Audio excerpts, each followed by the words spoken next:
스마트폰이나 컴퓨터를 이용한 전자오락 게임 많이들 하시죠? 그런데 과거 부루마블로 대표됐던 보드게임이 요즘 젊은 층 사이에서 다시 인기를 얻고 있답니다. 네, 이렇다 보니까 교육적 목적으로 이 보드게임을 활용하는 경우가 늘고 있고 또 평화와 통일을 주제로 한 보드게임도 최근 잇따라 나오고 있다는데요. 그 현장을 이상현 기자가 취재했습니다. 서울의 한 지역 아동센터. 탈북민 자녀들의 방과 후 시간을 활용해 이들을 돌봐주고 교육시키는 시설인데요. 이곳에 특별한 손님들이 특별한 놀이 도구를 가지고 찾아왔습니다. 서울대에서 통일교육연구로 박사과정을 밟고 있는 현직 교사 2명이 주도해 만든 보드게임. 통일로 통하는 투어, 통통투어라 이름 지었습니다. 한반도 지도가 중앙에 그려진 네모난 게임판. 4개의 면엔 개성, 경주, 전주, 청진 등 남북의 도시 이름들이 줄줄이 나열되어 있습니다. 한반도 곳곳의 도시를 돌아보는 게임인데 게임판에 있는 도시 중에 각 면에서 하나씩 총 4개의 도시를 나의 목적지로 정해요. 이렇게 목적지를 정한 뒤 주사위를 굴려 나온 수만큼 이동해 자신이 정한 목적지 도시들에 먼저 도착한 팀이 이기는 건데 자연스레 남북의 도시 이름과 친숙해지게 됩니다. 중간중간 한반도 카드라 돼 있는 칸에 들어가면 관련 퀴즈를 풀어 보상이나 벌칙을 받는 식으로 재미도 추가했습니다. 1998년부터 2008년까지 남한 사람들을 강당할 수 있었던 이 산은 금강산. 정답. 오, 잘 맞췄어. 현직에서 있다 보면 확실히 학생들이 또 초등 같은 경우는 재미있어야 일단 관심을 갖는데 어떻게 하면 재미있을까 그런 교사학습 방법적으로 고민을 하다가 이제 게임을 생각하게 됐고 그러면서 재미있지만 또 동시에 어떤 학습적인 내용도 들어가야 되니까 생소한 남한 교육을 따라가느라 힘들고 지쳐있는 이 탈북 아동들은 2년 전부터 이런 보드게임 시간을 꾸준히 가져왔습니다. 덕분에 아이들끼리의 시간은 대화가 많아졌고 그만큼 웃음도 커졌습니다.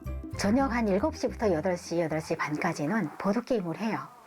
그때 이제 애들이 조금 활력을 찾는 거죠. 아이들하고 같이 놀면서 또 협동심도 좀 길러지고 그래서 애들이 보드게임으로 굉장히 공부에서 받았던 어떤 조그마한 어떤 스트레스들도 해소할 수 있는 그런 시간들이 되기도 해요. 평화와 통일을 주제로 한 게임, 특히 남녀노소가 함께 즐길 수 있는 보드게임이 최근 이렇게 잇따라 나오고 있습니다. 관련 공모전도 있었다는데요. 지금부터 그곳으로 한번 가보겠습니다. 취재진이 찾아간 곳은 서울 남산 자락에 있는 대통령 직속 자문기구 민주평화통일자문회의 사무처였습니다. 이곳에선 미래 통일 세대들의 흥미를 유발시키자는 취지로 최근 보드게임 공모전을 벌였는데요. 이 46개의 출품작 중 최고상을 차지한 2팀을 한자리에서 만날 수 있었습니다. 먼저 대통령상인 대상을 차지한 이 팀. 연세대 보드게임 동아리에서 뭉친 4명의 대학생들로 2달 동안 공들여 평화의 지대라는 보드게임을 만들었습니다. 게임은 한 분이 남한, 한 분이 북한이 되어서 2분이 서로 협력해서 이 판에 깔린 지뢰를 제거하는 게임이에요. 이 게임은 여느 게임처럼 승부를 내는 게 목적이 아니라 남북한이 된 2명이 상호 협력을 통해 비무장지대 DMZ에 숨어있는 지뢰를 최대한 많이 찾아내 제거하는 걸 목표로 합니다. 칸 이 위에 올라가신 다음에 제거를 하셔야 돼요. 근데 올라가려면 이동을 하셔야 돼요. 이동하려면 카드를 하나 버리시면 올라갈 수 있어요. 이 DMZ 지역의 천연기념물인 두루미와 저어새 그리고 DMZ에서 발굴된 군청사기와 뗀석기 등을 맞는 카드로 집어넣어 흥미 요소를 더했습니다.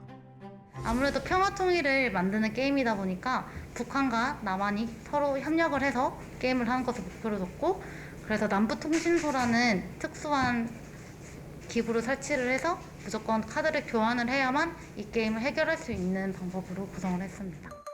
최우수상을 차지한 피스메이커라는 이름의 보드게임도 제작자와 함께 실제로 한번 해봤습니다.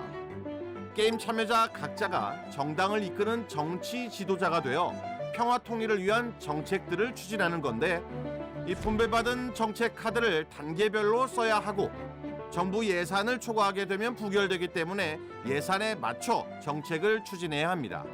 나만 내가 잘하고 싶다고 해서 되는 것이 아니라 이제 평화통일이라는 게 내가 좋은 정책을 추진하면서 상대방하고도 보조가 잘 맞아야 궁극적으로는 그러니까 결국은 다 같이 합심을 해서 피스메이킹을 해야 이제 평화통일에 더 가까워질 수 있다라는 메시지를 이제 구조적인 시스템 자체로 좀 전달을 하고자 하는 게 이제 핵심점이었습니다.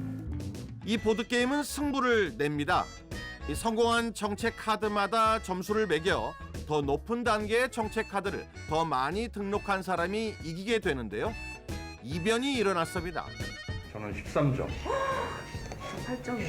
8점. 저는 9점이네요. 제가 압도적으로 1등한 거네요. 아니 제작자를 지금 처음 했는데 이겼네. 저야 뭐 봐드리면서 한 거니까. 봐드리면. 이번 공모전서 수상한 이 보드게임들은 앞으로 제품으로 제작된 뒤 우선 시범학교와 청소년 단체에 배포돼 일선 교육에 활용될 예정입니다. 앞으로는 이것만이 아니고 컴퓨터 게임이라든가 다양한 방식의 놀이라든가 이런 걸 통해서 우리 청소년들이 특별히 통일에 대한 관심이 점점 약해지고 있지 않습니까? 그래서 이 평화와 통일에 대한 관심을 높일 수 있는 창의적이고 다양한 방법을 저희들이 모색하려고 하고 있습니다. 범람하고 있는 각종 첨단 IT 기계를 통해 함께가 아닌 나홀로 즐기는 게 익숙해진 시대.